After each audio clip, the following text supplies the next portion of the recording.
Patalo fatu le nganga whaaloalo i le mai mo mai. E si tātou tunu le nei po i vai no le yaso. Patai le tua e ia i le nganga maurunga i a Romalia. Tātou umai lona lofa, milona ngā nei. Pasoa mai te yaso unga o tātou olanga. Ia patalo fatu le pia maurunga si tātou tunu.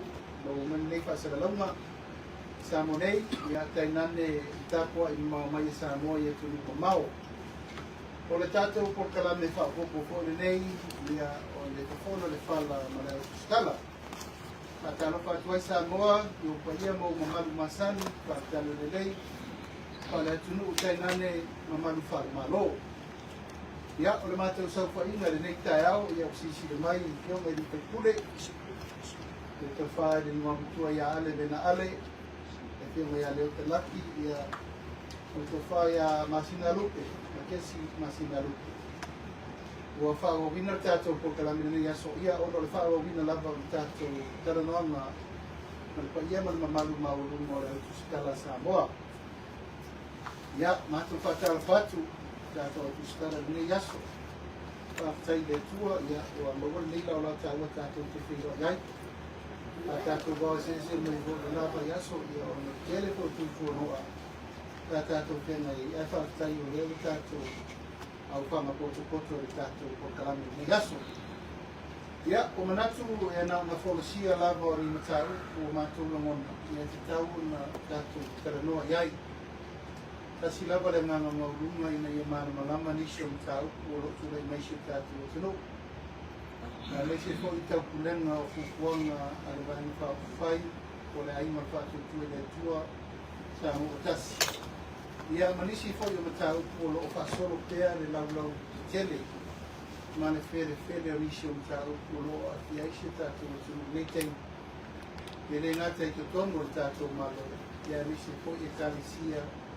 Ia mani tātou ino se tātou. No, manatu lea. O le amomu atu peitu langa o le vainga whaafuwhai. O le a talo le fono whaapitoa. Le aino whātutua i le tuasa mo utasi i mane motu tele i sa la whai i le aso utasi a perila i le masina fau. Ma nei fontanga ua autasi i ai le vana whaafuai i le maule abanoa. E walau whaapitoa ai se whelo inga mane motu tele i sa la whai e peo whelo inga sa whai a i tu wane i le stona ina mawai atu nei. Ma moe lava ia ma tau kulenga ina ia mawale abanoa. E whelo ia i ma tala noa i fwoi wa vaise ngā talu mai i wai o whainga whiwhiringa.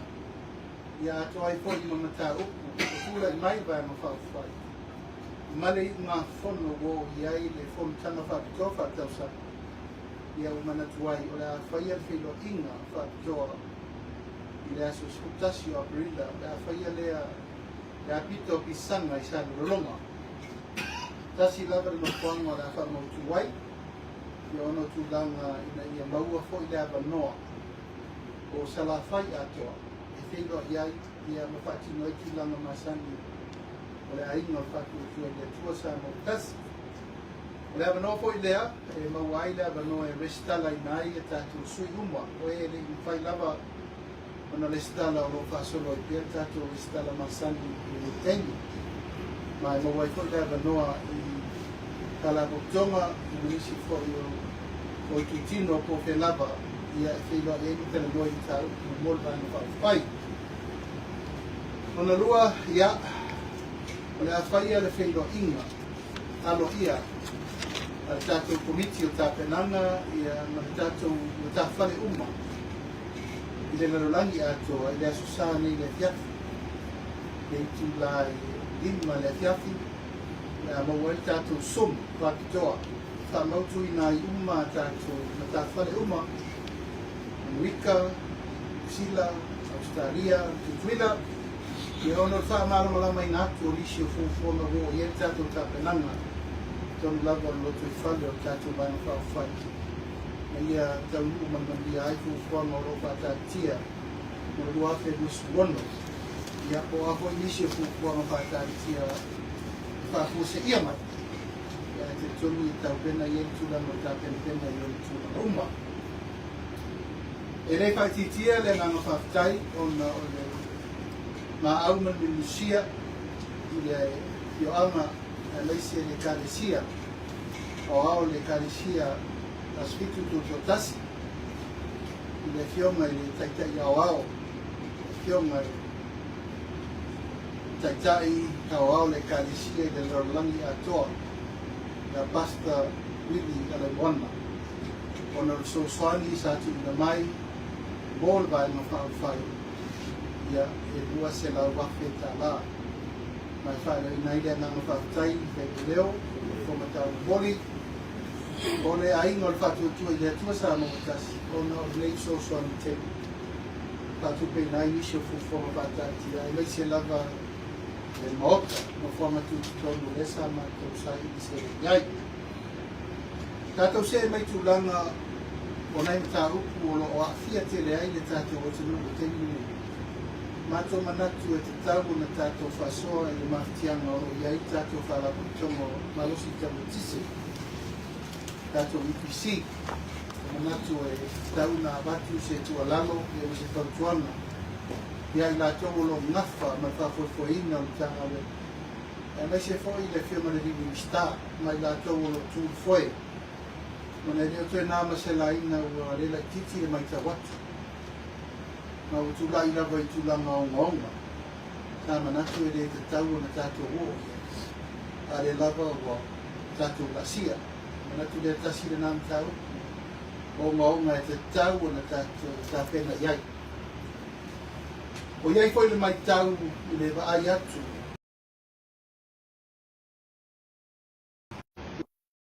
To supplementary. Ma nā le mātou te mai tau atu. Ono o tūlai mai ai nisi o tūlanga whawhita au. Ina nei le ngā whatau li mai ina. Isi tūlanga ono whaarelawe whaafose i o peo le pao. E mana o mi ai nisi o tūlanga e le whaamua mua tele e tātou anfosi. Ia ai o le sa tau pule i mai e whaia se tala tupe whaapo. E mi whaia i o ngā whatau li mai ina.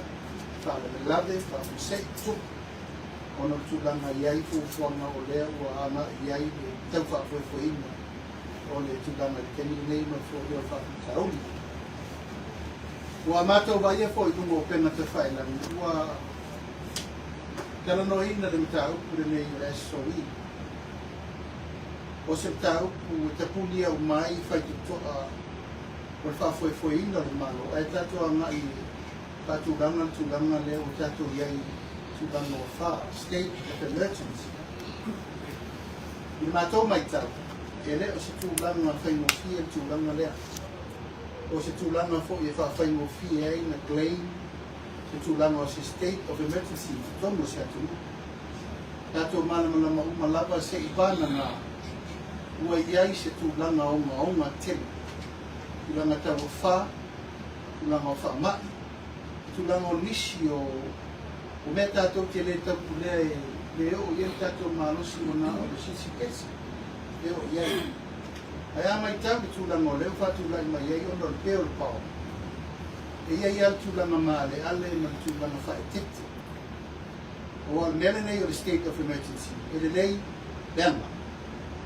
Ona iei le tūlanga o onga o le whao ngā e nisi. O se whainga mālo.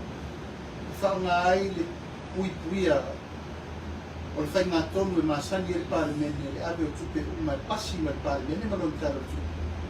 A le a whao ngā lore pūlenga, le authority wa nā o se vai. E pūle sa o loto ai lapa la tau i wha ngā ina o tupe maua. O tupe a mai te tonu wha mea loto mai. O le tupe tu e tā pāre malo. Ini tūlanga e whao ngā ai ia ia inga o tangi wha fuseka. Na iai o na tūlanga e te tau o na mai o i o le rei le tara no anga o merea, ai i whaia. Na te tau koe na matua sa usi le rei le tūlanga iai. E rei whapea o tātou iai le tūlanga ua māri liu le svea whaingu mera to tere le atuno. O tātou tūlanga i se tūlanga ua matua onga i manuanga o li whawhitau tūlanga i mai te tondo le atuno. O le whawhitau o le pēr power. Mai o se whaafitau, whaingofia alo na fōia. E a whai te tau o na iei tūlanga uma o ai inga e tantango na whai. I le whātulamana o nei whamoe o manatu. Kasi le nām tau o tauna o iei tātou whātau o mea so nei. O iei nisi o le maitau atu I whako wa mata o na leo ngā tusa le taita inga pari o minister. Wa mata na o fina ngalo minister e whaalamuloa e la tau o la tau manatu. Ai leo si la fia e tamai kai pāria. Wa mata na whaia la tau tonu ai leo ngoa tamai kai pāria I le whatau ni whaalamuloa mo I lalo le pūlenga e tala whenga ia o kāpeneta e sa wai whai maua. Ma o kāpeneta fo, I tāmo na mai ai whai unga o ni mata oku e lauta si ai se whai unga mautu a whai. O mato mai tau, wa mata na iei tūlanga o iei misi o lato fola ina, they make the call for the captain. Pa ua wa ia tūlanga na I whono lena umanei. Ua wala au e nisi o minister o lea tūlai le malo. Alo alala le pāria ma sui pāria. Nau mane lai. O tūtūla lai una. Alai no nofo na pāria ma sui pāria. Tari e tu pēr mātou le nofo atu e whao fono. E foi lá o toi mai tau atu tenu o call le mea tau commission of inquiry. Ia ale le malmalama le fio mata mai tai pāria. Ia tūlanga uma ia o mātou vai e malwhae tete. O na umai tawi. Wa mata na whaiato mo tanaka ia mo. Ma o tū ia ese le kukole ai te minei pe lava na mātou whaiato Samoa. O le tau ave lea e whainga malo I le atoa le whainga mena lano le whapai tana ave na ki. O tū a inga whawhita au I lani I tūle. Mata na leo ngā tusa ma tu la fono. Mata na o wha le lou le manga. Mata na pule ata ngata I lana me whai. E o mato mai tau atu consider le minister o tupe le SOI. Ai a mai le minister o isi consider le whai o Jesusu ema. Kapitoa ni tanga lwema. Kore te si. O la le mena le whai ai ngā susu ema I na katoa mato whale atu. Ele mena sa tama whai o reiro I uma. O anga lwema sa nafa ma whenga malo na uma. O na iloa lea o the standard o the status o lai iai a seta me uma. Tō ngino I talafu. O a mela iai no nemo ka pena. O na iloa lola oina e tauna ta oto I tūlanga o mea o le a fufu mao mo leisi se furu gosu tau sana. Peita. La to oso mai leira nei Commission of Inquiry o aile la susu. Ia o tūlanga nā, mai manatu ai e te tau, o na awe whamomua mera kei nei first priority e mā lo. Tēmi de nei, wa ai de mea. Ai mea pe e whao por ale awala e taunu mai ai nisi o fufona. E rei whatitia e rato whaftai I tanga vema. Nanga leo te mai taua, tele ngā renga le ko ia. Kau vai ewa tata tipi uma ia. La a uma ia golf course. Ta wha pepe mai le lenga reng sau mai lano le underground le wha le tonu. Sui mai le lenga le lunga. Te wha ui mai le waia. A e monea, e la ia se swinga. A leo sau swinga munimu. E tala munimu. O wha le tonu wafi e tonu. Wafi ni e tonu. Ele I lewa pro ke tira pia liu na mai. Ele I lewa. Le na sifi ma mai mei tai a lao tau mamana. Na sifi ma I funo sou me a tolea. Pare no mai tau le sa nganga le pule o ni pisi. Ele I o le lifespan o afini. I le tai tolu sputa usanga e ola I au noa manisi me koe whaia. Ia lele tai afar tai o polo ke tira. Ia a leo whale tonu, o le whesiri la, aisea. Mai o tau sanga fōle nā lea batu, tanga o te loa le whatu a se e atu nei le ula I tisi. Ea masalo pe whatu a tonu, tau sanga pe whata, tau sanga pe a. A o tu atu la. Kai a si maa le ale o mele nā. Mai ono le taimine nei ma le meo leo a whai e tua inga pe o aia ma furi e whale tonu. O le mea mo mua le mātou tua la. Fa tino mo mua le fix mo mua fa le tonu. Neno mai role se sa ili. Sa ili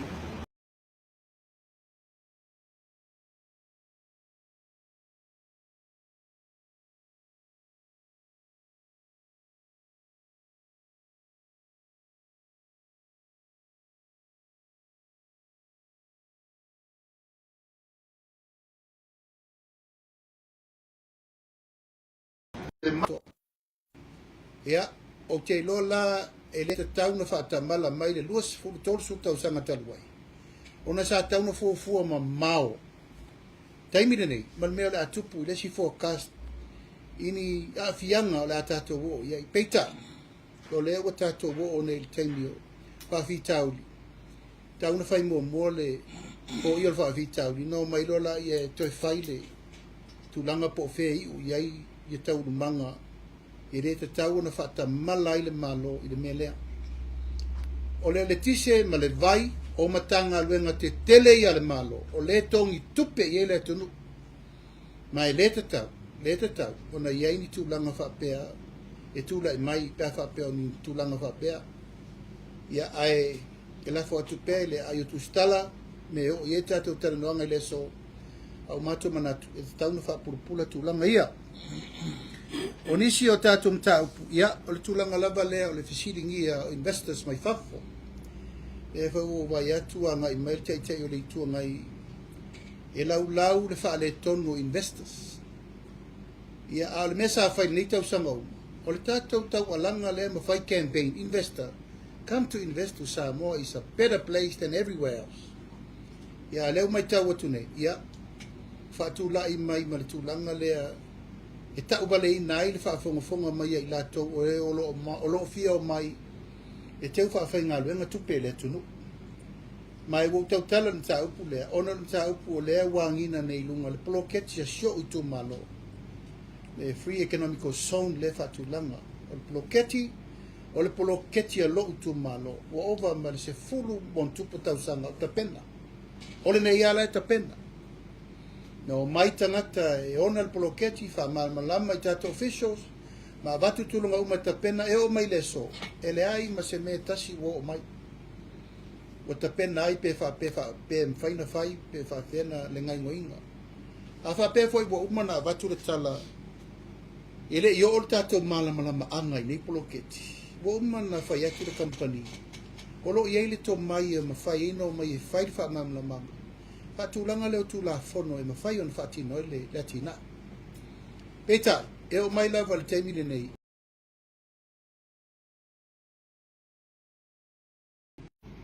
Pulenga ia au whenga ulenga le malo tu lau lava. E to toso vai le mana na o e whaatino ni atina e fau whapea. E maweni tupe fau mo le tunu. Tasi le nei ana vatau le whaatuatua e le tua sa ma watasi. Tupe fau. Tupe fau e mau ai atina e fau ngā luenga fau to mai fau. Matina e mau elta mau ai ma fau. Pea na whai atu utia o sola maso walu. Nā le lua mea ia whaalangulango i le tunu. Nā le tiute ia malafonga. Ia nā mai loleo le langolango a tātou tupe lafo mai fafo i tupa. Ia malu sa mo i tunu mau pau alea. A se upu sesia mei to latu atu. Kua tātou pa uma walaloa. E whatoa uma nei na tau whaatulanga atu le tātou Export Authority. Ia, o le tasiri nā manu lau ti in tau whaina. Ia mau mani tupe fau. Whaatupu tele ina tātou o loa awina atu. Hafo. O le memoni muli. Ia, o le tūlanga lea i le whai ngā pāti i lewa le nei walu. Ua mato mai tauina. E iai isi o le vaenga lea ua whaatula i ese ma le vaenga whai o le whaatotua i le tua sa mo utasi. O le lava la tau ti sao no o la tau o tono le vaenga whai. Ma ua matana whaasolo la tau campaign i le atunu. O la tau. O sui o tuto o tasi o le whaatotua i le tua sa mo utasi. Mo le whaafonga mai a le atunu, a mese le whaafonga mai a sa mo atoa. O la tau ia to ono u whatea. O le toa iwa fo i le sa whaatotoe na mata o lo whaatari le unga si te niwawe. Mai ua matou tāpena foi. O le lua se furu lea to toi to tonu le vanga whao.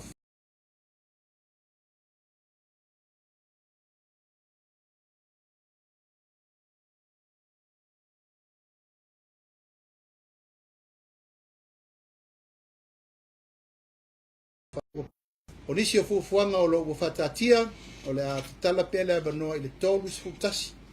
So i fau, e a fia ai masui o lo i le HRPP, ia ma le toa se fulu lima. Lea sa matou apa ia i peita, ia e le ona nau mai o latou langona le vang whai. Ma e le o toa mamao, ia ona whai alo leo le whai unga autu ia mta upu. Ia, o matou manatu mta upu na, e watu ai le tō whāma le whautautanga le tātou autostala. Nei o tātou taranoa mana malama e winga i mtaupu umma o lea tula i meina ngase ma lo. Ia, mai lea vaiaso i lea vaiaso. Ia, ai mori atu whaftai ono lo tō wafio. Mai mtala mai au e talatu lea vanoa, moni tātou whafsiri.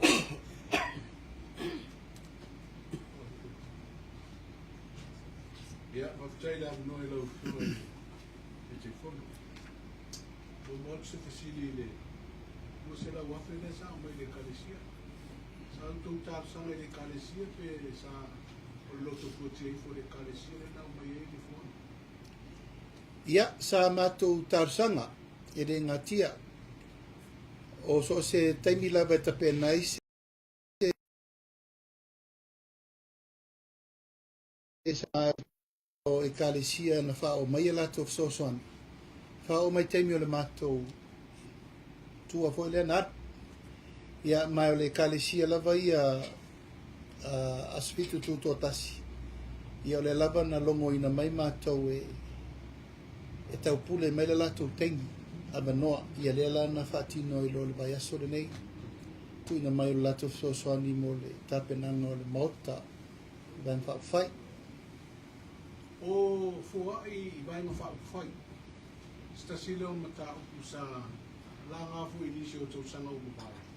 Tu langa fu le i ta iala o kulenga le le ia fa manino fu le ba tu li poti lu mo pa le fa mata lai o ai sa so ni mai vai nga fa fai. Fear for what? Ala fa ma wo lu e tau no e for is vai nga fa fai. Sila lo to parti fa fai. Wa pe na le tala no ino tu langa ia. E pi le foi ani ai inga foi le fatu la fono e foi o tunu fafo e ia le tapula e o ia le mau o se le se ile se vai fa fa ia bo se sui foi pule sui tau va ina ia foi ai ona au sia tu langa na o ia fatino so ile tape na mo se palota Ia o matou lava ainga fatu tu ele tu sa mo tasi o ia ona fa vai isa ina se leni e mo se kire paketi o whainga palota, e por paketi o whainga o whale, e na mato sa iri le iai. Pei foi la nta upu le sa iri e li tupe a mata mo whainga o whale le na mato malangai. O le tūlanga i le fōa i mai, e le aisa mato wa ia i le lava le loto fuatia ifo, o so se kalesia, o so se tangata.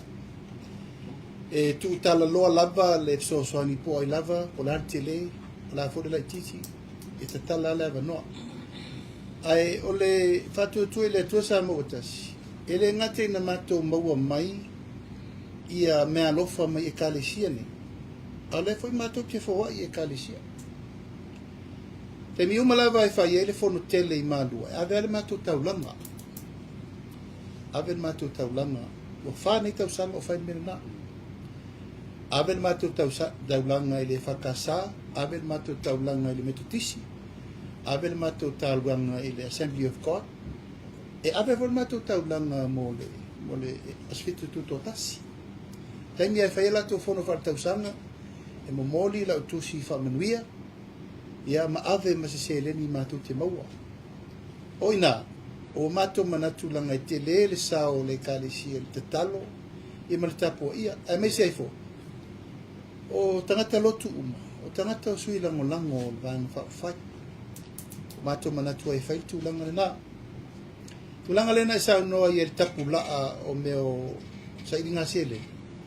Ia, o tasi namta upo e tele na malamalo ai ale patananga le teng le la fono le fenga palot ina e fatanga me le o campaign fund ina e mafai ona fatanga me le no ai ma musu ai me yo tato fa sinonga i te feso fai se limite te alwai oi e fai ai lau fo ai a wa me se le temri nei e te foa i whātau sanga ato. E la lateral pilot, e tu e latu e whai au maliu, mau foa i e kālesia e kau mailo. O sao campaign time. O pride. Ai e whai au whātau sanga ato. O whātanga. Ai a ora te mil palota o pride. Na ora le menga le tautua whaawa. Ia e pēr tūlanga le nā i le whaamamla manga o le whiutana inga o le foa i mai mal foa i atu. Mātou ia, u whaire mātou whainga wha, vai. Kāre sia te tele uma nei sifuru afe foa i whaire mea lofa. Ia le foi lasa foa i foi le mātou tupe whapena i le i kāre sia asfitu tūto tas. Ia ele fou la, o mea mamala vai o le taulanga al vaenga wha whai. E o si ere whea ngainga ma tūrango e kāre sia. O tupela ia e foa i mai e kālesia, ia kampani, e mai vai ngā whai hoi ia i lātu tāpenanga, pisa e te mwoi o late le palota. O whea e whai iai e tūranga i se li poti, kore le tu a whai iai, ma whai loa ai, i lātou sa foa i mai, ma lau whai. O nā vele e ave i oi ofisia le le sitarai vai ngā whai i le li poti whai tau sanga, e ave i tono o panu. Ia, o mātou aia. O umana pasia mātou taral tupe. Lusu tasi, lusu lua, lusu top, leta pena, lusu fama, lusu lima. Na pasi nei le ATM le vai nei. E pauala le mtanga luenga le malo e ave i mātou mena. O le tato MCO, lango le stala lo i ai le tu langa va moi moi. E peno tau sirfia, ele na o e kale si o le fo, o le fo, i mele malo. Mantua iei le portion e sosani mo vai ngā whai. E mau mai foi la le mātou tupe i nā i malo. A tupe umala. E lalo le whamalmalunga le mātou te uloa. Le mātou siu te uloa. La tau nai whai uma i a tūlanga accounts, auditing. I na teipo lele lu mo le vai ngā whai. Ma le tato ATM. E ola tu se pisili o na o tūla whono rewa, tu e manga whai. O iesia iei ngai lalo tūla whono na. E avano ai i poti nei whakau sana i tupe maua a vaenga whai a misa meo donations. E ake ti tonu hoi le ane hoi le koi alo kulenga le. La iai. O lai lalo le MCO le adu momentu vo e tate li poti ave tato financial statement i le MCO. O le lau whao mai e mato lusu tasi, lusu lulu, lusu top. A pasi vo le lusu whama le lusu lima. Ia, ona whai vo le tūlanga na. Ke tasera fisili tūlanga i fua. O inisi e kālesia o le anga i anga tau aisima. So soani mai. Ia, ele o whaatapula a. O ai e tari mai taria malfifia. Ele o whapeo sesi tu. Au e kālesia ia mātou te fōa i fō ia. O e kālesia nā lea e so soani mai fō. A leo mai le tūlanga o ao o e mai whapeo se mea alofa le kālesia o e sau mai lalo e kālesia SS o le mafuri rena mafuri ele mātou tupere na maua mai nisi la ma Australia ma Amerika o e kālesia la lai lo le lei e tangata lotu uma venga inga lai fafo e whai le mātou fōa i mālua hei me le fontele whai le mātou fōa i le teimi o korwhenisi e teimi o korwhenisi apena uma voi la isi e kālesia laiti.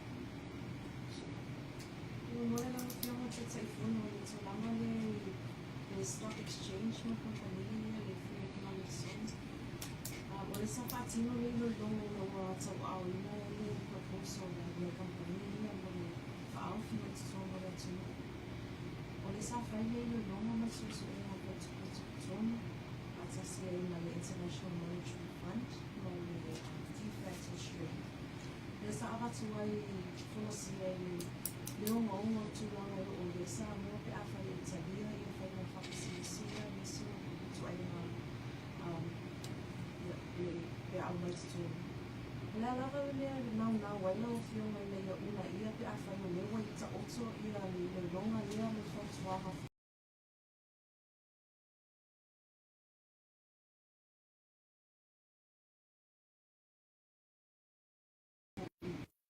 o leo tau ni lipoti.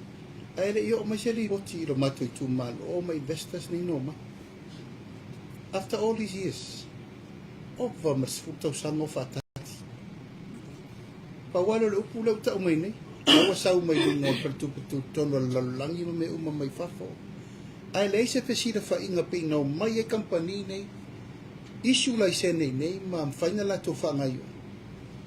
O whea la lipoti, o lea risk ma mea mai tala noa ma o mai tali atu. Wai whaingo fia na whaile whaupunga na, up till now, lei se mea. Au tangata nei no mai, ele whatan mea no mai lalo se kāpeta pe o mai whaariro lilo na tau. Na propose, na isu lai sene.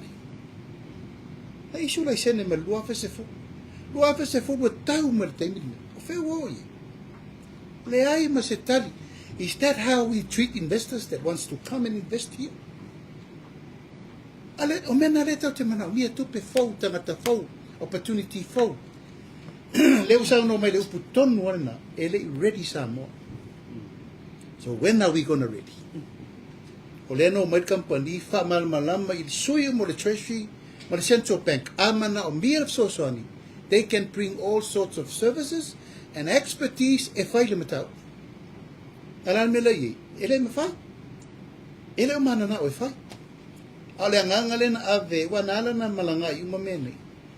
O le manifesto fa tu ele tu sa mo otasi. Tu pe fo mo le tunu. O mo foi na ave ye calculation on company ne. O le tupe le ale malo e fai. Ile tau sa no pe amaua.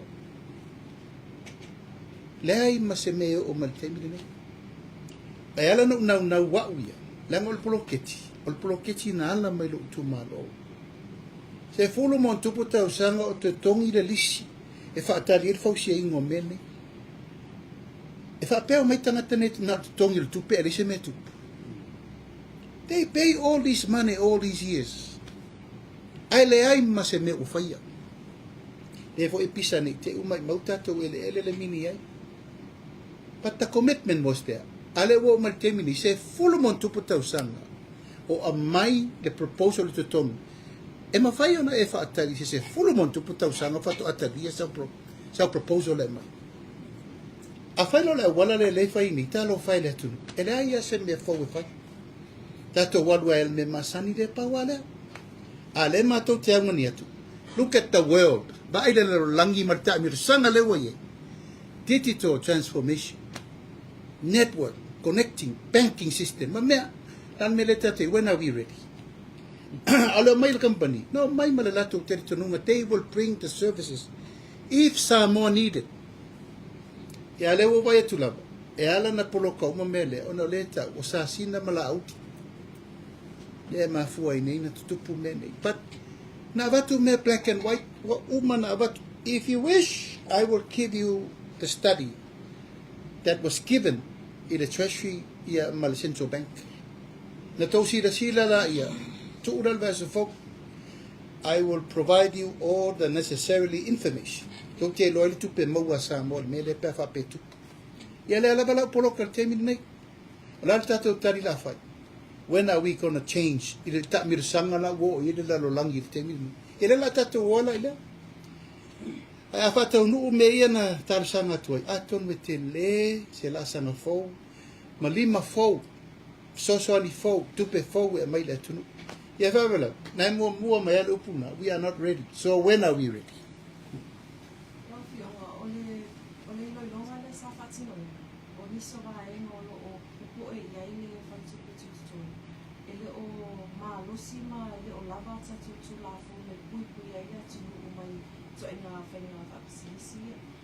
Lea lai nau lava ina ia talia ma whaauwhi mai tutonu au lea ele o ato atua tatu lava. O le mea tonu wana na lena matu whai atu ai. Ele i whaapea no mana o loe o mai lo whai lo. Na mana o mai tilo to to al tato wharatupe tututom, tato central bank, ma tato treasury. I lea o ngā al mea lea. O no mai lo leo lato. E whaule tu la fono. E batu a mai fasiri, a batu tari ma whaule mea whetau im tato. O le mafu angana na isu mo moe business license. Langa i loa i le lalo langi. O la tau le fai pisinisi mai samo. Ale ta pena tu la fo. Up till now, ele mana na o ta pena tu la fo. Ele mana na o ta lia swinga fo ia mo le tu. E ta te fa pe ai. O le mato mau. Ele i fa pena mana na o mai lo fai lo le ai. Look at this. Se furu lima tau sanga o fata. For you as a prime investor, ele mafaina e whaatali se furu lima tausanga whaatali sa tausanga se atunu pa wala me vai o safari ro le se atunu le lata mai ai ona o le mato fenga nga fa ile le mau yo mai asi o tu malo toso mai nei le manuia i sa mo a mai le me nei o nei le tauna fa mau tu i le hap o fa aftawa inga nei le stock exchange ma le tulanga financial center a va pe no fa o mano markam panila isa fa o ina e o mai company o langi le stala i tofu le office afa pe se lau company lua se lau office i lunga ina e mai lo ia su etusi mana to we ba ia se nga company to tono tato ile tato financial center ma tato stock market e pita it's hard to push le tangata ile o mana o fa tau a le o mato fa ia pa ola balan me alo ia a fai le lo pe le aulo na to mai o le no mail company ma le to mai e te so ani le tulu they come to help ya vai vela ya le lau tau mai le fatu amalanga i tu nei no bolanga langa tau wa fia tau sanga not even a respond to the investor o a ule fe ngai ma investor lang ola to le to ngia le mato e kala li share company ya mato ya ola lau tari la fayet ya no fo malia investor o le third investment se fulu mon tupu tau sanga o to tongi de fanu le se me o faia ona le polo katu le malo la seme patu la fono e fai e ploketi ina ia manuia le tu Nena sili ni la o fio male se fa tata fa no ina pe a fai tu la ia tu la ia o to i fa no ma lo fa wa u ni e ia ta o me o fe na sili no tana lo fio ma push e ui la vo le ia risk factors ia pe seu mo fai la ia ready sa mo ele ai se manatu e push se risk factor la tua le ai se manatu va pena a mai la po a risk factor a mai ina tala nona i le tulanga e fa foi feito la fon ele fa pe a mai tana ta mai fa ona mai ala ia una i mai ele fa tu la fon no we were wishing feito la fon la na uma tu la ba il time yo e fio nga fa mu na ti liu la pasi se va nga a mata le stock exchange ina na uma foi na uma fo but these people o tangata tu la o tangata investors yo mai e sa ili me te fa fenga lu nga ilo to mau ai can a prime investor wait for more than 10 years? I don't think so. Yele le balawo o maltu langa le ele fa pela fa tu o now se si tu o le push po le wa le fa pema ya now la u dia malo no tu malo manui ai I will provide you if I matalanga ato what is a financial center, what is a stock exchange, male tu pela tu no mo ma ye tau sa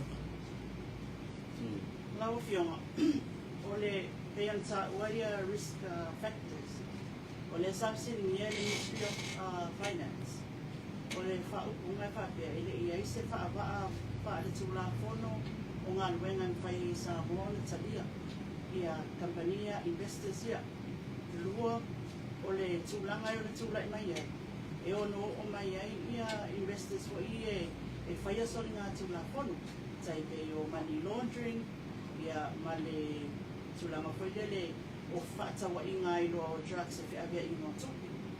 Ia, ole mea na ole tato mado. Ole tulanga ta, ole wa e fai no. Ola fasili fa yana wa tule sipa tato press conference. O ai ton wa fa wa tula fono. Ale wa manene mai le so.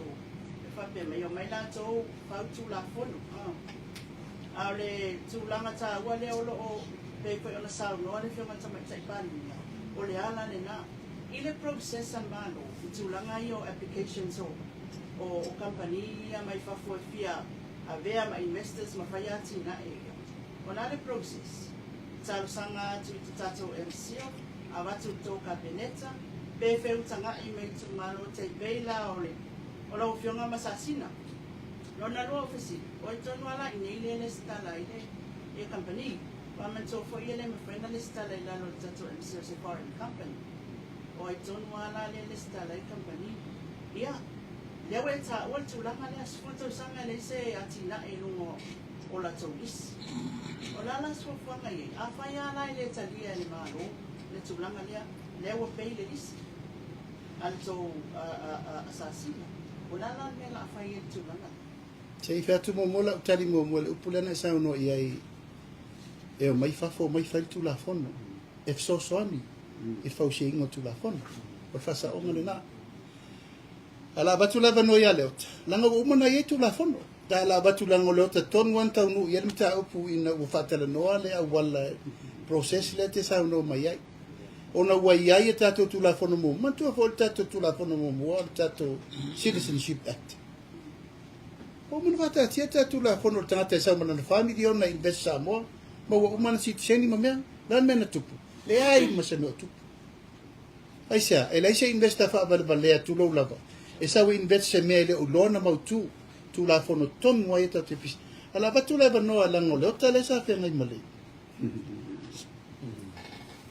ya pamaro after mo le abano o le tau kwane i me o special economic zone e se me fo o fai fo isi leva na tele atolu ala langi o manuia ai i me a fa pupulo na famtala o le fa le o le ave ai o le so soani ai se va na fa pitoa o le atolu ai me se va na fa le te pe o sasina ai me se va na fa le tau le ai me le ini atina fa le o ngala te pe ave ana ia ona mfaila ia ona tuku mola ia va na fa pena e to te lo i America me hoi e desert ai watu ai fa atina ia le umia ti tiro tu ia wa wolo ma fa pena la le concept o le o tato da to wo fo le industrial zone pe ia se va al fit farm al fit wono le fa tu ai le fa la mo e vai tele ma tu hoi le fa pena fo fa sole fa pitoa vai tele fa uta o fa lua ia na lisi ia mai fo mo me e fa tau mai fa fo fa u tute racial tax me o fa pena e o ma termine o me na fo fai fo e tato malo a pa o me le e sa no mai ia la u le maria to ai tu langa fa le ia le o fia tau sanga ta tia tato foreign investment act ale le pa u ta foreign investors le tele nei sambu ia le o mai fai fa lo ai ti tino la le value added o mo meo o fa man bianga e mo mai e bele i tai anu tele pe fa tusa i mo meo fa le ngosi o loa ia male ta ma meo fa tal malo o le o mai la a company la ko ia e mai ele esa company e o mai ai la tele ti tilo mo e ai meo mai e to te sa no mai company uma ava e fia miliona la fa tu pe ele fai lá na te a mo mala mai volta a sa mal miliona to mi mai fa pe e fai mal fai pe e o foi lá tato o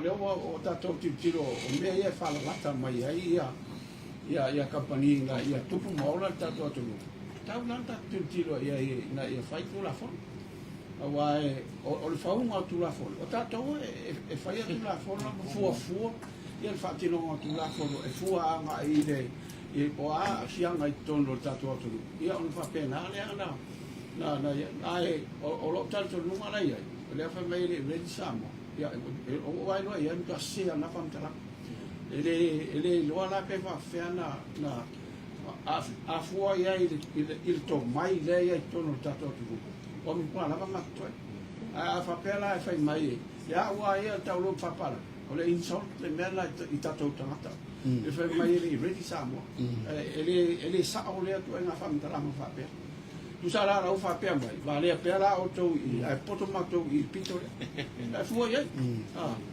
ole si de fama manga na vai fo la ia ta ki tiro la ia le mela malo sa fa termina le fa a mata mai vai te ia o mai tele la o inta so no lo pe o na le o lo mai o se fa ta ingana le ala o transform mai termina le o le termina le fo ita sang o le mea na e tauna tātou tilo ai. O mea na o lui tau po risk ngai vai.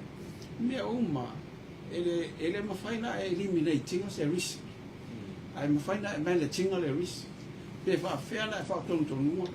Mea lana e tilo i ai pe whawhea na e whakatongtonunga. Ai le mawhaina e whawhea mai. Le se risk aurora whai.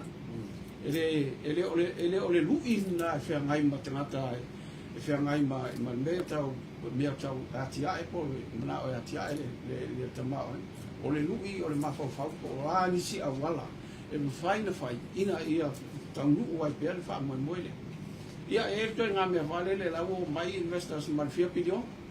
A tātou le wha tonu tolu a whapile ai, wha mua le. Ia mea lea, ia wha solo ele, ia wha whena. Te peila mea lea tupu nei le CPI, le Citizenship by Investment lea, e 4 miliona. Ia mai lea o lua festival valu lea nga.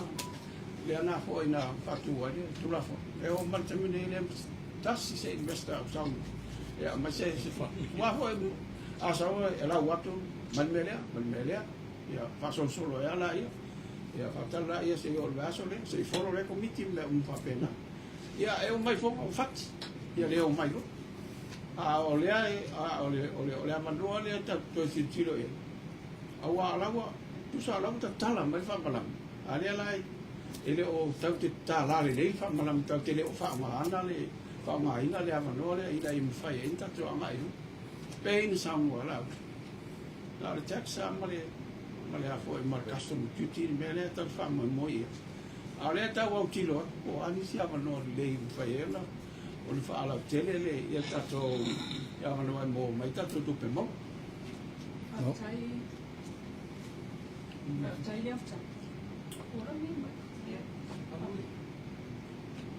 Afta le afta. Le family owner e vai ma investors vai fafo avela banoa. Le se banoa ai o mai si investors o mai ai kala fuka ko kai milio ngai le ifa pa tu vai la to company ma la to business. Ane la te fia tu no atu. Ele la ititim ta opule tala no ina te mile fafta ya banoa. Ile sunga tai funi. Siria se futa sama o patatari lo chumano. Ya. Telefone tau sama o te arwa tui, saba i whaiso se o marmele. O te arwa tuli e tele sila pia. Leanga o te fia tuli loa, wha maoni o saunanga. O te latua e tau sanga na o tua na ia tuli. I le sfuta sanga lea. O te arwi o le pizza ai o. Mela iei whale o whaatai pasi ai ngai o te ratu sa sina. O ngā kei noa, e maua mai e wha maoni, ke aru lai kua i mea iei ka ia, a inga ngai piko ai kua. O whisiri, ai o le tala no sau ma ule ngā tai, lo o watu pe a man le 5 tau sanga tanuai. O lawa si ila ko pensiona, o le panga si ila ko pensiona, o le tupe lea mai i whanua ia. O te fia whisiri atua, po le investa le nā le au mai ei tupe lea e manui ai ia tangata mātutua lo tumalo, tai whanu. Pe ese fo i le nā investment. O tangata ana e tasi. Le sa mato whaipaanga e alamatanga. E to lua nei tamari ina i ona alulu le wha maamuru le si upiu whatari. E tau ave mai tangata e to tasi le temire nei. E to lua tangata sai, o tangata mai Amerika. Ia mar tangata mai le malo Asia. O inala lea upkeep mai lava e tangata le mai Asia ia matolisi ia sama sanina ia. E o mai lava la temine tau zanga boli nei, o te zanga le te nei. E lai mawai whamanuianga nā lea te sau no mai e tufanga le tumalo. O le ala whamanianga o tangata investor, sia e toto e mai lea e tau fiofi mamaua i e lo i tumalo. O ani o lanto whamanianga o maua, a lea na tului mai o tupe, au mai tupe. More than 10 years, a le se la tome o whai e nei, ko sa pisilis. O le ala la tome a le tau fiofi mai e. O le mea pito i siri nana mato whaafitai ai. O le mato whenga inga na osi matangata nei. Male wha moe moenga. E wapetali e le malo o suinga i e le na batu. Masalo o le tausanga le nei. A wha longo mai upuia o toi whetu le malo. O te matuate lea le afia. Leo whasi sila ne le pandemia. Whasi sila Central Bank. Whasi sila le Treasury. o le matua I te le lava o le afianga I una te ua wa keep up I tangatai. Ono le tūlanga, o le ua matua I tongi mai ai, luma le talia o lato tausanga. But look, this is how they treat investors. O le whaatala noa whaapei lunga whaalawa I tele. O le mai mō ma mele larolangi ato I tangata o le fia investi I le mele. Ala le upula wa lato e zamo. E voi whasala lau ele observer le telo o upu ma mea matautia la e a afia I o lato langona. I le pui nga mo lato. E lo foi o lai e mta upu wa le lo ia la e wa ia tu i e lauanga I maile mta upu wanga I tustu singa nei. Ono mela le te sau no i e leilua. What do they get out of all the investments all these years? E leise mea. E pa wale mela matau te maua o le manui o le matu I tu malo le maua le lisi. A o le whaatali le malo. E whaatali le malo pe unsau no atu le ota. Le aise tu la fono, le aima se me la ai luma tangata nei nau nau e o mai te uwha whainga luenga tu peizamo. O te loa o le I tu aingo taitai e te maa whanga whai whamawina me whapea. Awa iei le taimi e whisiri ai. Ia lau sunga le la o whisiri atu. Ua sile ia se pulu tau sanga o au mai tupe ia. Iau whamawanga o whiani miliona o sililingi mai I le tamau ainga o Samoa alai tupe ia. Ia, ele o ia tia ule whainu me la ato atua pe ono whatu e toa. Ua tangata na amata me la mtanga. La mol mato tau se lau wafe, ma lua se lau lima su wafe, lima se lau lima sifu I le tau sanga. Ia, tupe na Samoa na alo le ki ap le si tangata. Ai wha wau mai lapa. E re la loi fol toru family ona. Ile. Taru taimi nei, in whaino o mai o mawha maunga pe awa pe 4 to 5 years. Whawhatai. Pe a whaida. O la mena lai ona tuai o na o tō whaasanga. Le whainga mano o le whaas. O le wa mai tonu le la uma. A o lea e pepe se mai. Ele I mawhai.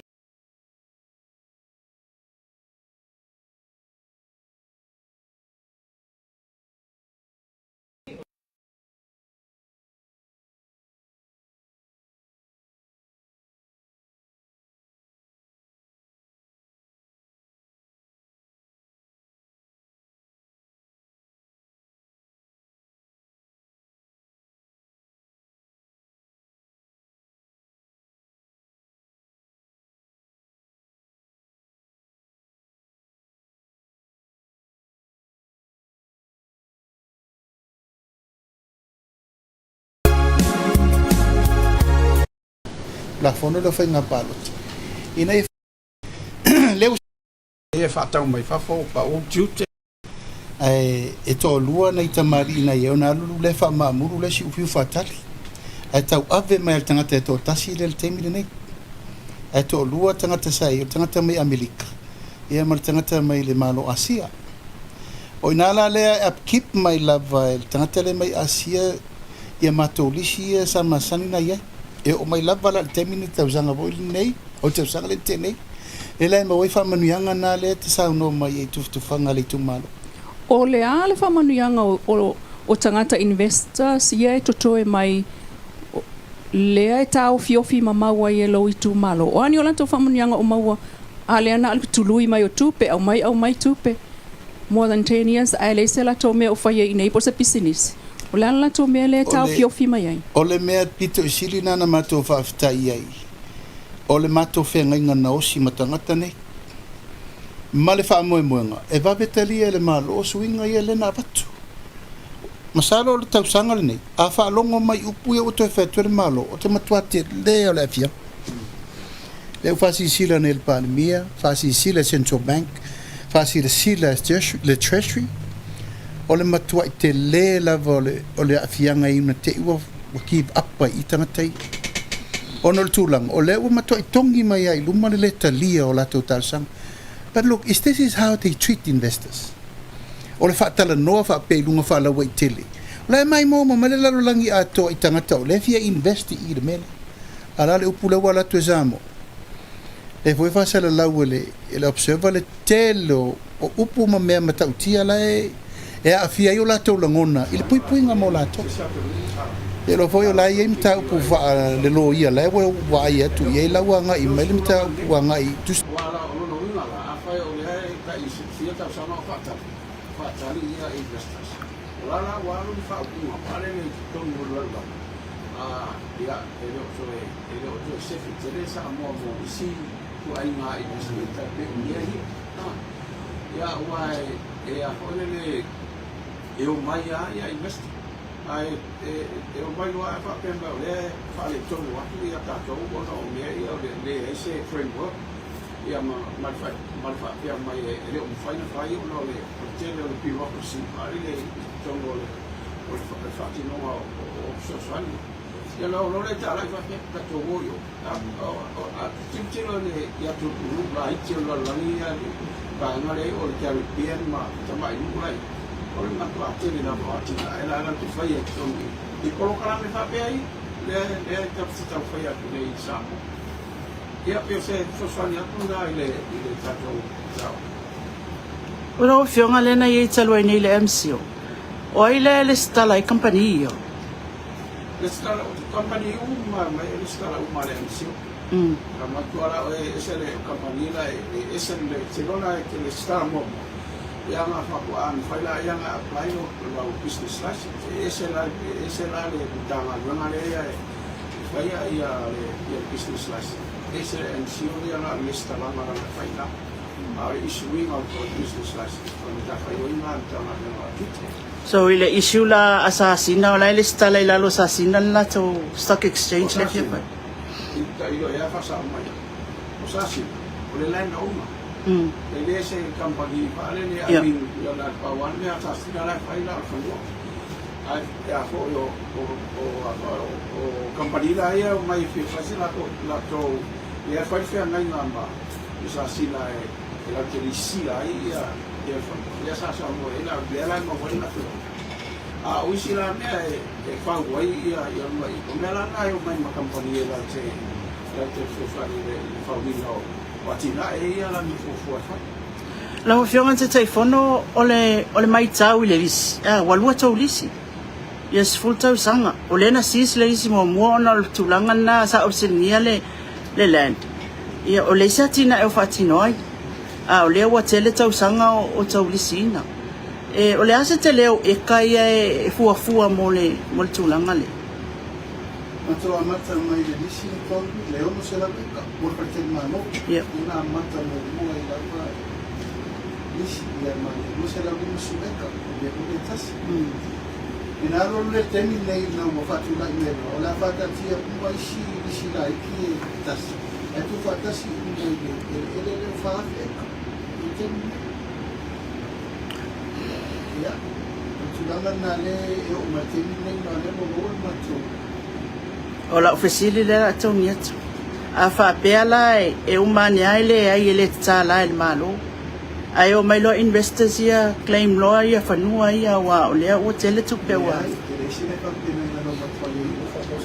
that will never happen on mato lease agreement wa mea e pa e lisi fai ave voia ia no ieri tu malo ni na to a uma voia ona to ele aí se me va pena per me voia pisai a me te o ma company claim pa voi la uma de tu male a me le sa mo yo sa bad reputation mo ta to esa tato pe pese ta usama uma nei e promote the more investment bill eu vai ter na te fate fa fina Nata dilema. Ele o seu swami se funta usando vata. Ele taria ta sama ma ele taria le fai a onora. Samo is not good. It's such an insult to Kunamonetu. La fionga. Ai no le stala ila lo lengo la ufana out company. Ya mai fa mo na. Le ole facil. Le o ia se me va pena e o mantene. Le ole winga la facil. E ma fu ai na le taria pia. Ai na fa pe. Ele tu na. La fana. O tanata le tu mano o la tu e ai la to wa ya to. Ma o malava na tu mai le tu mano fa tu na na me a ma kai company mo la. La o ia. Mai le na tia fol me na ti yo ina. Dala wo ne tengo solo ngane le company la tu ya la to. Lawa le mena mātou tuku, ai tangata nuku le mātou tuma, i sa ki wala mele o le temi, e iei mātou i oenga electronics. E le i temi. Ai oso e su e temi, le poto iei a mena, o le amatanga, we need to make sure we are secure. E la wei temi ni la fasol. Special economic zone dessa also dessa zona mais olhe assistance dessa patinoina e social bank na outra barra e a assim ilo e bom ele propôs o papel mais the proposal is too good to be true it's too long for you agora é mais duas semanas de milhão e tu pega olhe essa faz uma coisa para ole tulanga le ole tau manage le tupele fai taso paketia le biliona le fa ele ma ai te ia mai le bota sima le lima biliona pa pela una a mai frente junto que e pei foi mais le wishful thinking too true too good to be true essa é só uma filma essa foi lá em uma type para o Te taro tūtino e no te proposo. A whapea o lea whaina stupe la tau whapea kuma i ato o saola nere la whapea ngā le tasita whanga whaere. A o tato e tere tau whanga ne pata tia mai le whaingole. Ure tu tau wae e ai fua i a whapea o whane ngana. E le posipo le whai ato o se ati ni tanga tau siutula ke tanga mai a mo i a pakomrama ka au o kumo de e men politika nga o le runga le malo e no fa kasi male festa patu tilo e mela ia e a ke fatu langa la ia o le reality o le papela e mai kuma ko ile ia le tupe tengo tas ora ia wo mai mai e fua mai ile implementation life aso solo mai vale ne wa e ele wo man malo fai ko ile infrastructure a fa ora na uia vai na uia le tise na uia fa te ni aua e o mena e ta foro na committee e malo e vai e sposa fa na i ta o na o fa ti no ma o le o mai fai ko fua pa tena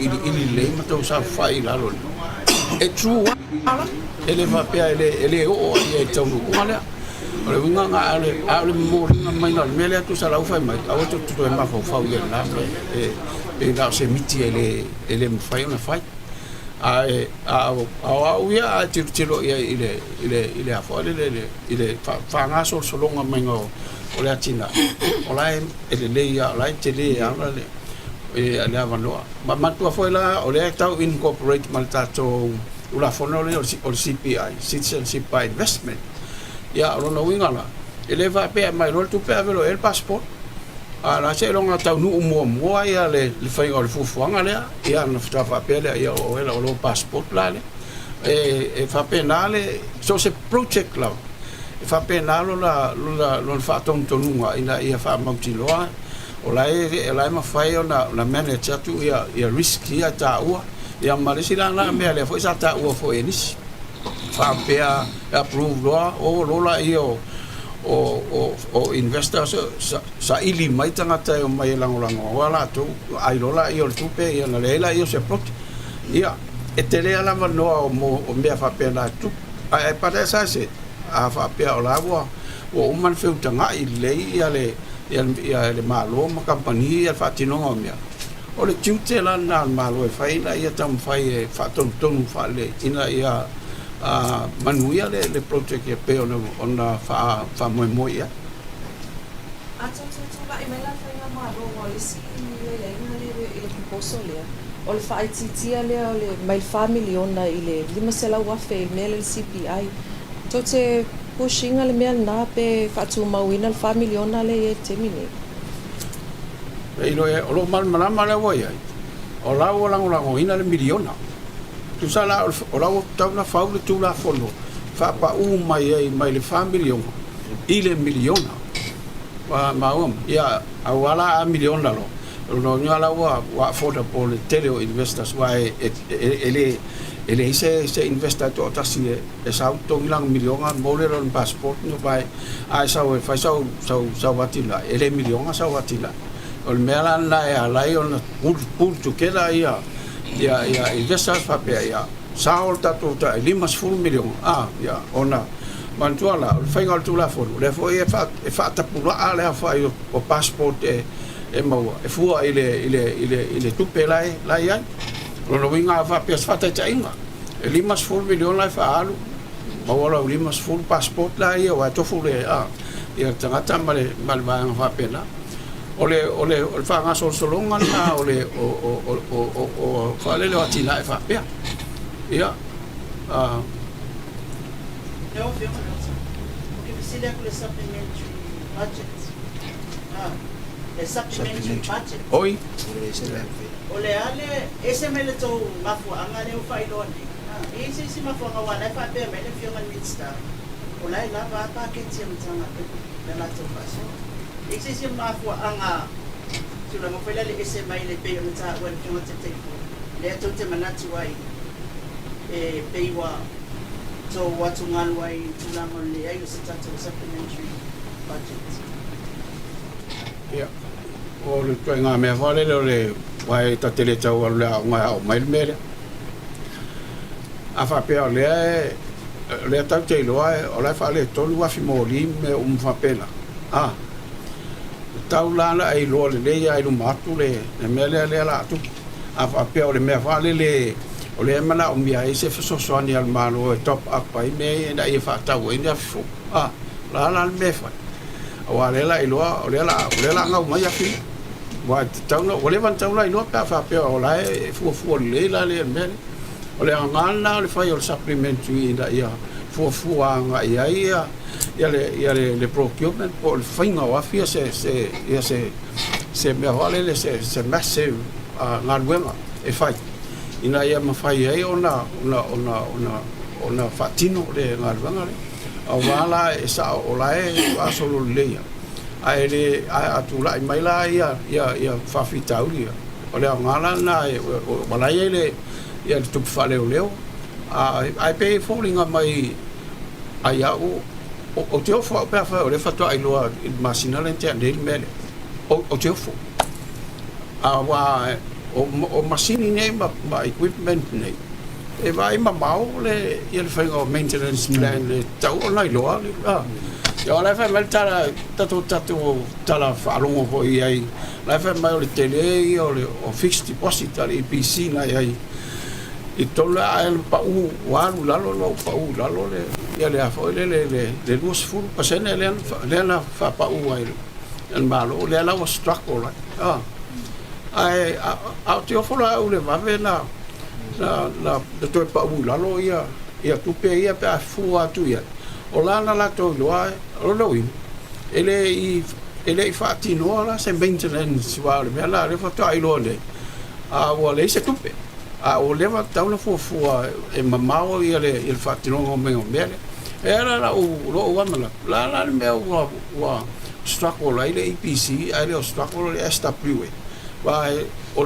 le SWA fo o le service provider e fa ma avenga fo i tangata ia ala ele o tangisa ia le SWA i ana ia fo i role life tai lo e a to pilot e o le SSM ia e o fatilonga pulenga ile lunga ile level le ala ia tu la mai se me fa pe o bela na le to fo to la tali tu ta tiro mau e a fa pe ala wala to lo inga mau mai wa no ve mai fa ta pena mai le supplement ta taula ngai lo o afia le ta o fa lo supplement ya mari la yem fa e ola ya le fa to ai lo i fone te mi le la wa o le wa o ka mai ya ni ya fifo ya ma fa le ole ya ole fa fita u la na le tu la mai le te mi ni ole o ta wa ya le tulang al maintenance le o ai tala ngona ngoina la le komis o le sai o le fa inga pensa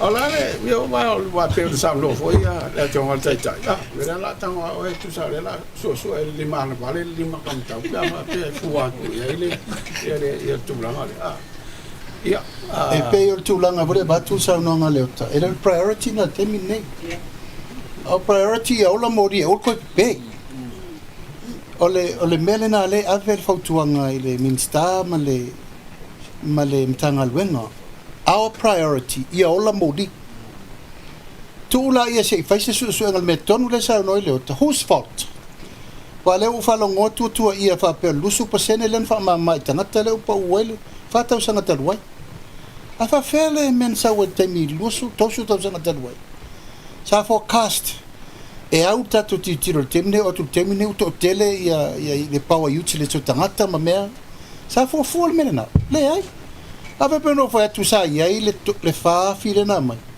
ele kai o offering capacity service kai kursu kausan are we 30 years yet ele ai so something was wrong in there the number one my life file sa vai o pa me fainga longa go kong who deliberately do that o ai la tangata le alofa le tunu o fa leanga me fainga lo ma le tu lo lava e tate musu e fai se tala te wa fia I fuol tinga ino la fainga lo pat o le matanga te o le ai fil tonu I te lo e a fia tu langa ia la le me o le a fia ia fi phone fa a fia te taunta tu fa pele service ai fa le a sa fa mai it is stupid so whose fault to look after for the money o ita tauna fa pe mal malo o le se tupe fe maintenance ma mea le treasury a mai se so soni il malo ya mato o le lava tupe o ila la tato tiro so whose fault ya o le facility le na fai muri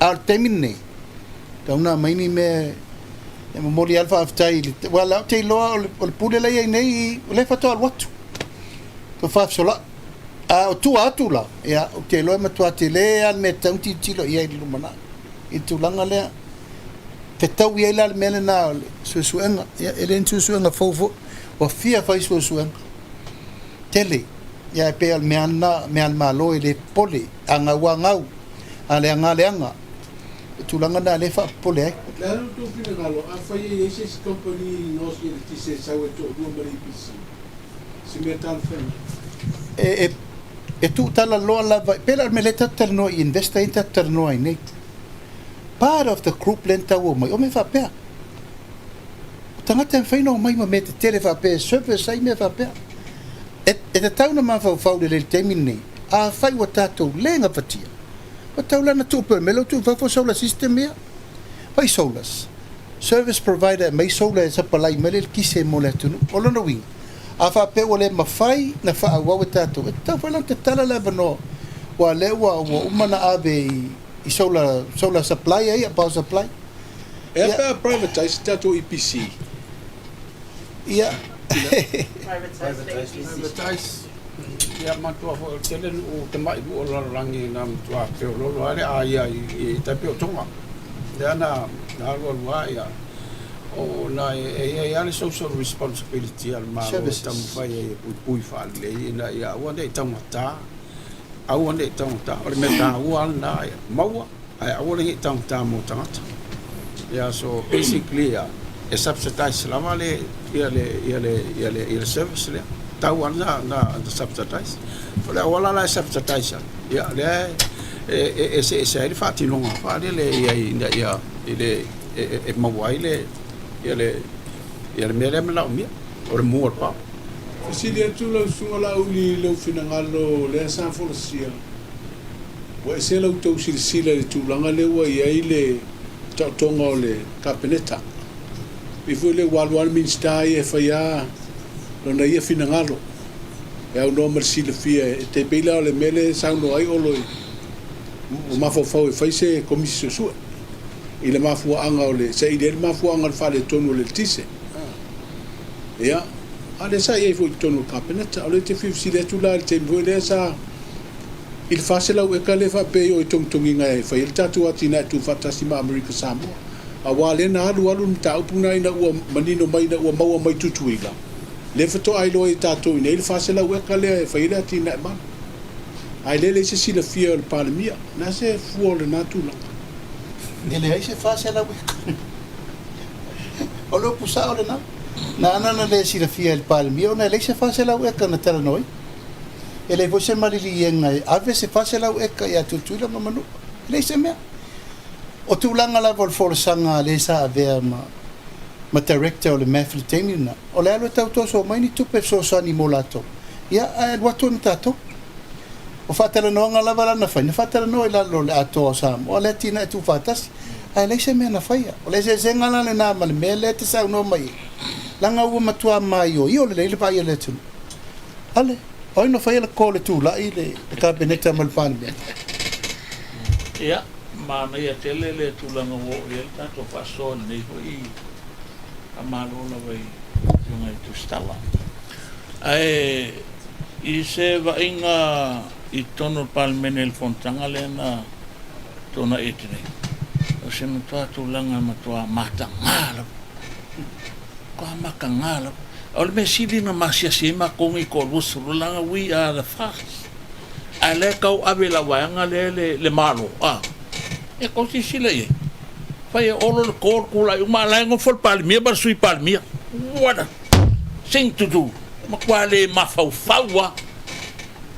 Ane mafaufaua. Ere ka kaunga kupung me fapengi. Me ngā le make mamai. Il whenga malo le run e manai norchi. Kaunga ese. Kene no pala meo kua iei. The parliament should resign. We go back to the poll. E se I o mai se whenga malo. Iga ia ako kore lei. E lako ke pulea le kungu. Mga mian mea ngā keminga. Ke lo pala meo kua iei. I don't know. Sala palmia o le anga le uru le man kaunga resign. o le au te fisiri so atua I tātou wheloinga ai se atu te le ave ai whamasinonga e a whapeo tau te sira fia e so tu la fono so li whawai le minority government O le fatara no. Ma to foi. O le pa tulangana na le avi terminator mo fo ma to fono na solu. What is the best scenario solve al mele tu ai le ta fatali la ma to faiet. Ola la ke ro le yan me so kula fo mo le. Yo sa mo ku ale termine. Ba ben me lo tu e ko le si le commission of inquiry ele mga il pan. Se ia fa sala no me le so I o tato lo le ngo le so. Na mai temi e o fa lo le mbanga I fa ngo fa yunga. Ono le o le fa fita o di matuya. O le makuya o pe o mori. E si lai ele o pele vai le mau me ai fere le va le o I ka vale mau me uma. Ara le makuya le la cosa mai. E yelo na tu fa pe o su e mai so ani malo mai fa.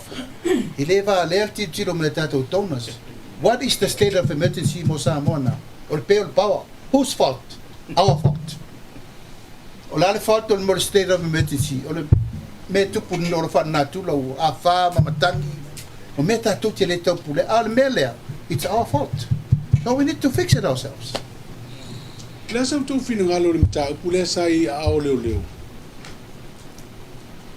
mo li e stasio te mai tai le o mai fina ngalo o komsino le fatel no nga manisio tu stale lava yes e masalongo le la fi mai tu ani nga yo nga fa porkik sa fisinge fo te ta el malo te mai te pale bi o lo na fo le fina nga pe ai ni ai fa nga fa porkik yo no tu sile na ave le al malo la sa to sile ye Ele ai sa matu wa fi anga tasi ngal mana.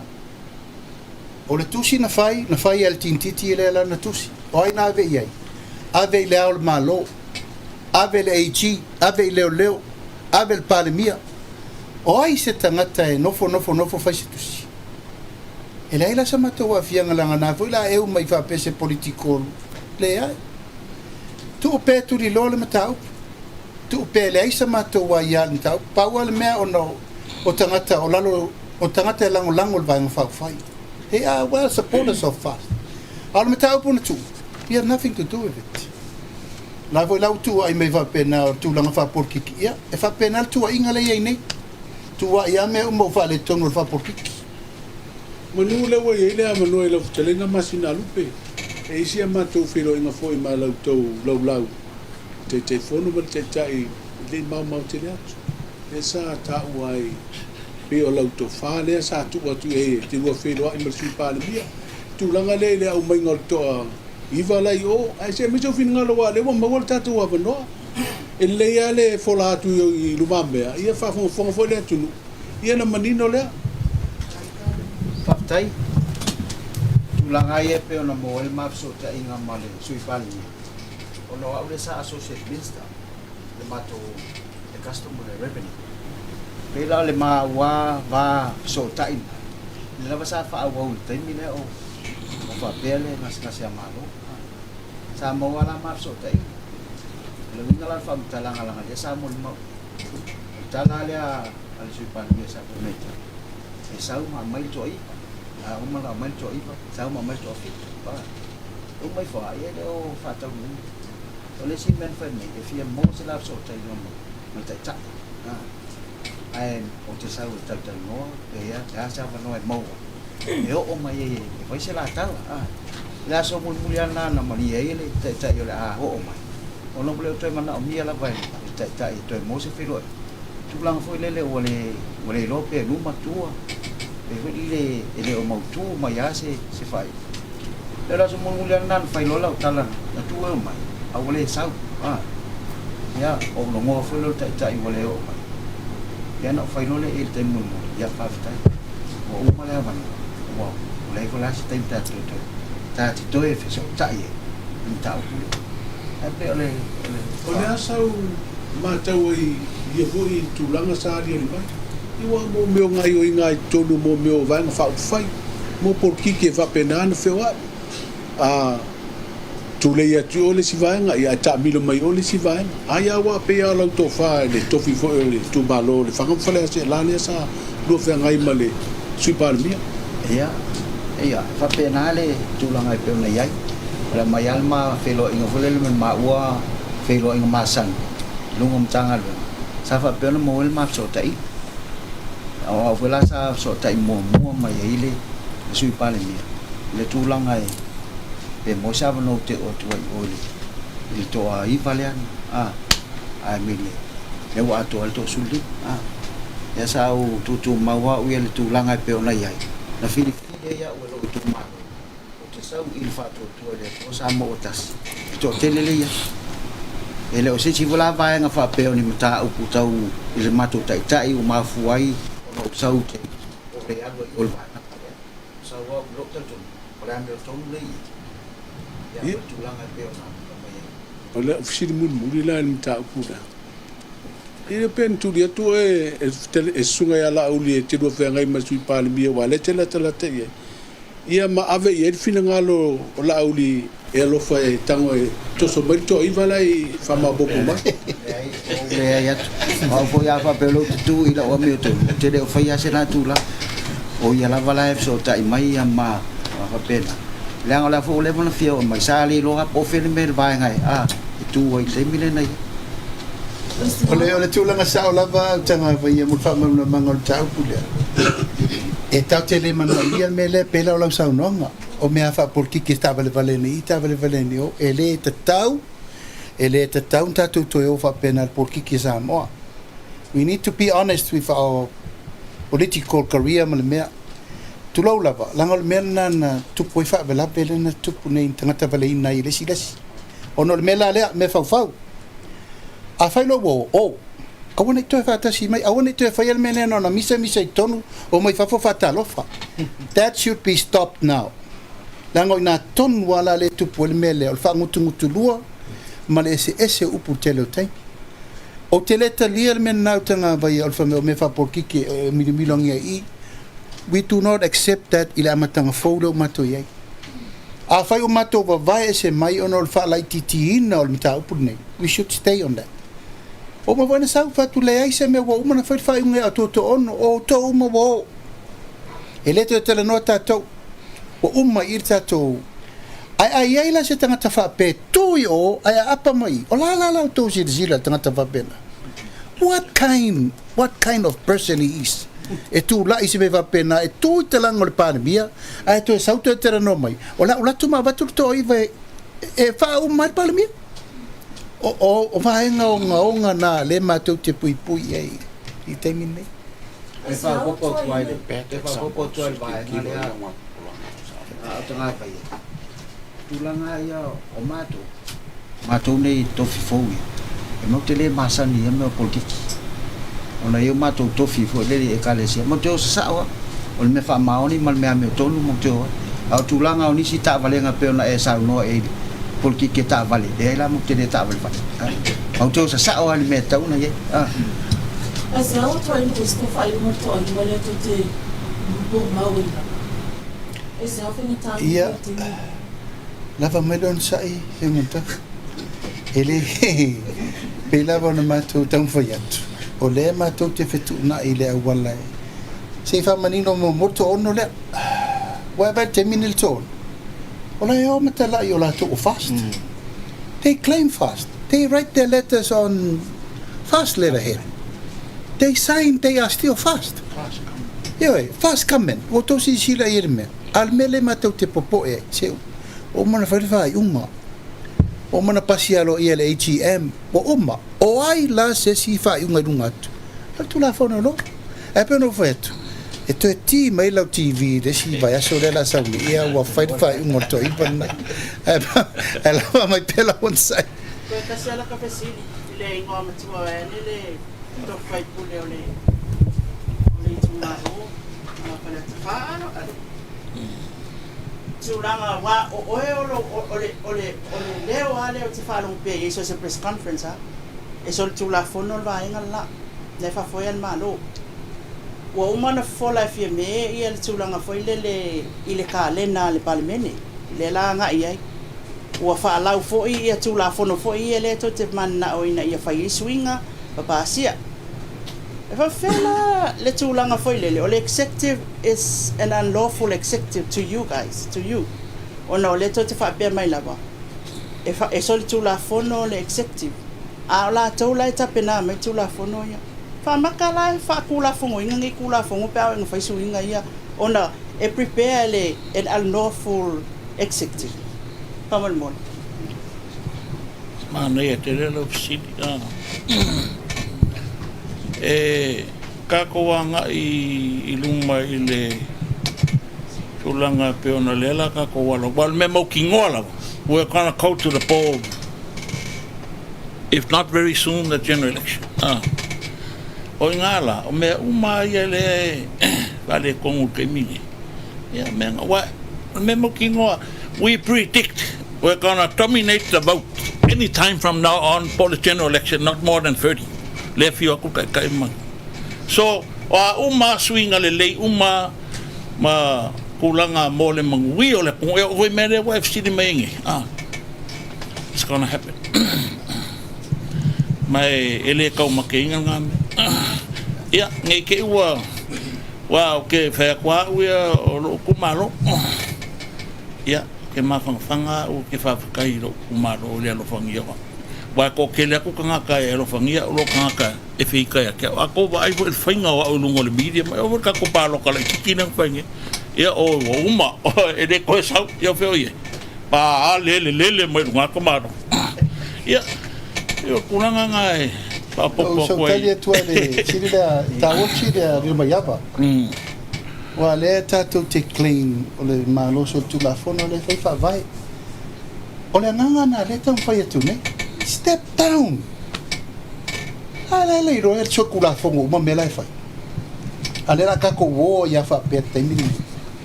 Fai le me ami ton. Le fa mai fie me. Ele fo me le o malo e o minority. Sole bueno o ma fea. O ma fea ma fai el malo sam o se malo e o minority. O fe foi le ku o le lo langi. Po le vasa pacifica o le minority. Pa wa ku le o mele o malo communist. Malo nga e rule by the strength for the limo kanga kai kulo lava pule sele ku. Ya la la ka ko wa va pe. Ele o se si lava tu o aka ko wolo pusa. O mea uma lai fai le kai miringi. Le foi e pese ai kula o mea sori kura tongo. And that's the whole vision. O le mako ke manga e claim it from singonga. E mai from singonga kali o mele. Le mako ki kapenga kai. O nga ya. Lai le wa ko O ngai le yele majority il vang fal fal. Ala la ba ki sorry. Ala ki kwa lo fe kawi ala ba ki. Ai sa ala fa mai we still hold the power and sorry. Yeah. Mai pem fa masino mai le tunu. Speaking of whamasinonga, leo mai le polo inga mai whamasinonga ina ia tau fia pe tolo po ina le whamaluina o suinga fo ileo tau ngol whaavai le na pasia. La se fina ngalo lau fionga ma le vaenga i le tūlanga lea. Iko fe mela ofisiri? Le loa mai le polo inga mai le whamasinonga mawalunga. Ina ia tau fia i le whamaluina o ngol fo ileo whaavai le sa pasia i le lua vai tolu. Election me va pe Interim order. There is. O ia le whamsinonga le umumuni nei. Ia, whapeo lai su e pe whamau ia le saingi el whango whetalai. Ia ma le ao le malo. Ia let the court take his course.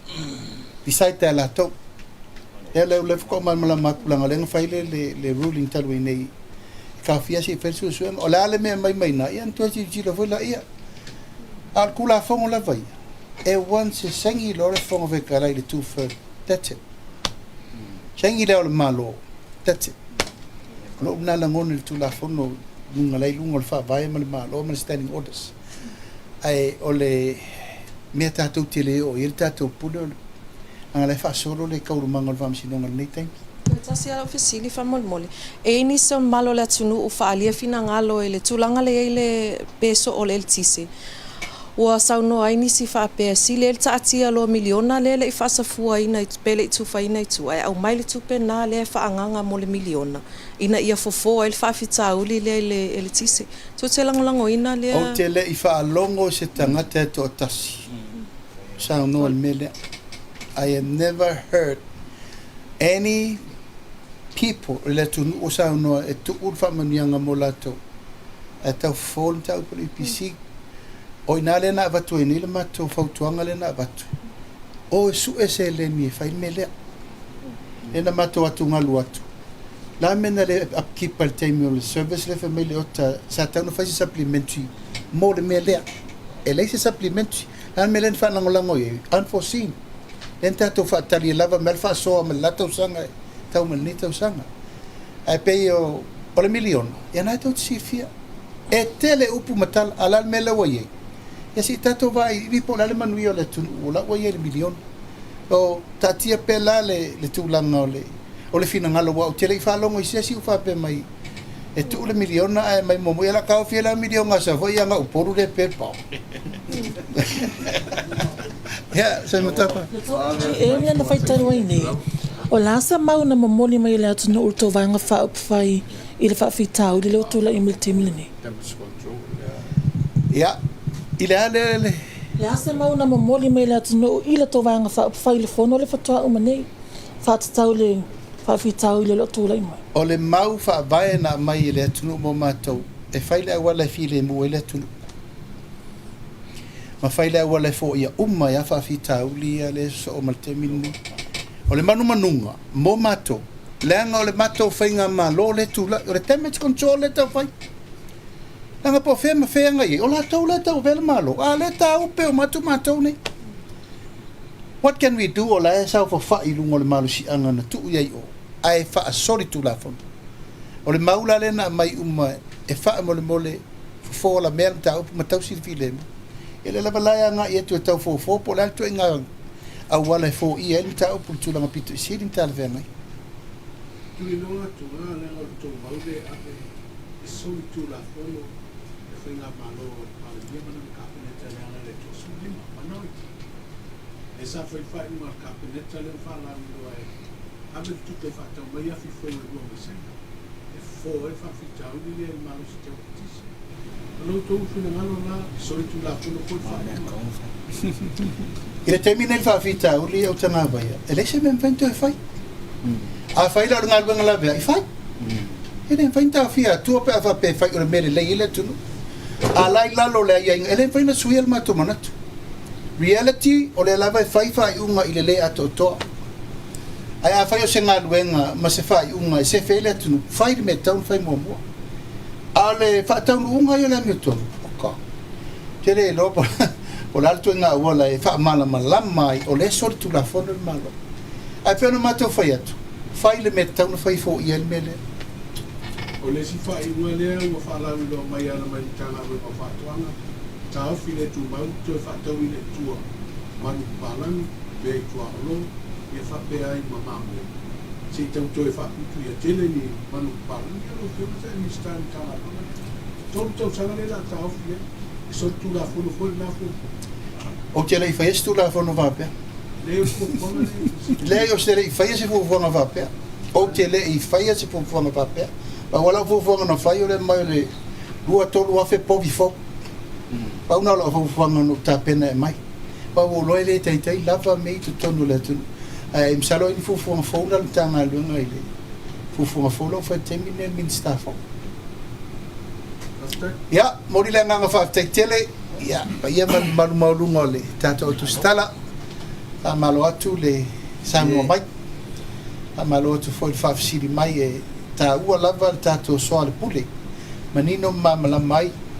Ya ai ia lava lo mato teltonunga. Ya o ala yo mea. Aftai foi lo to siri mai siri onga ma siri fa tupu manatu. Ma siri le lei. E se siri ta o se siri le lei. Le ia siri uma. Ai na na mato to e fa manatu atu. Pa ia malu maulunga o le tatou motele i sala fai e taunu atu le tatou ainga o le fatutu i le atua sa mo tasi i le tatou fono tele e fai la sosu tasi a perila a pito pisanga i le tula iwa le tai au tatou telenoa ma fono tala i fo i mo le fa mo le lumana e mei se ngase a malo ia le utaunu ia i le tatou fai ngā maro nei fo i vai tau ia o le tatou sum i le afiafi o le sa ta alfa tatou matafale uma le lalolangi atoa Amerika, New Zealand, Australia, Amerika Samoa ia tatou talanoa i le afiafi le whaatino i nisi o fufuanga umaea o na whaatatia wal tatou whaamoemoe mo le rumana ia e momori atu le nganga whaaftaitele le mai mo mai Samoa le nei po i tūlao le aso ia malmamalu i on tūlanga whaalupea Samoa malu le tala lelei malu le tunu tainane mamalu whaale malo whaaftai after tele lo to mai mo mali yaso taina ne fo ile tapo inga sa mo nei ya mai le mata sa wa o so ile la ile me ngasi island ta musanga after ya tu si le mai o fa solo pel tato le stala ya o lo tala tato ofisa mal ta o se ifa wina le fia on nei tu la ma to wa lo fa tele atu manu tele ina fa sa so mo to ne yaso fa so fo e manuia